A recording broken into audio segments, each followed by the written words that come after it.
Hello everyone, ஹெல்த்தியாகவும் இருக்கணும், சூப்பராகவும் இருக்கணும், எல்லாருக்கும் பிடிச்ச மாதிரியும் செய்யணும்னா ஃபஸ்ட்டு நம்ம சேனலை சப்ஸ்கிரைப் பண்ணிக்கோங்க.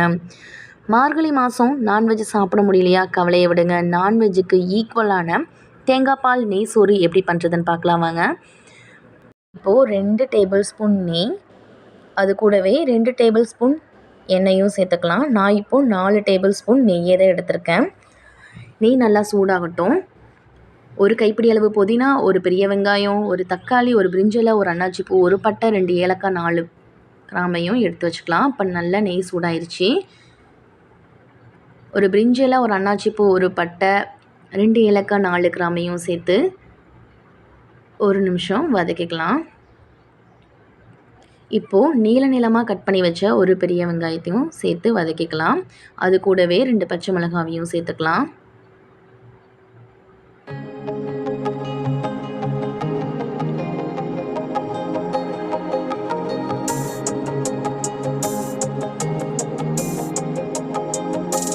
இப்போது இஞ்சி பூண்டு பேஸ்ட்டை சேர்த்து பச்சை வாடை போகிற வரைக்கும் வதக்கிக்கலாம்.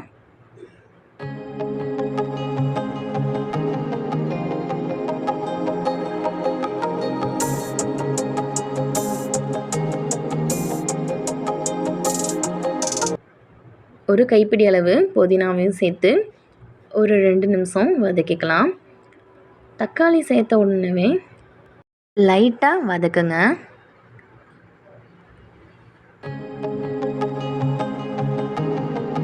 தேவையான அளவு உப்பு,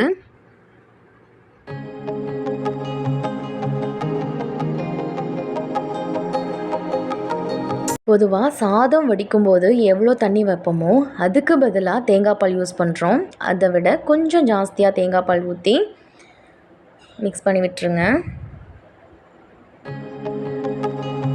இப்போது லைட்டாக கொதி வரட்டும்.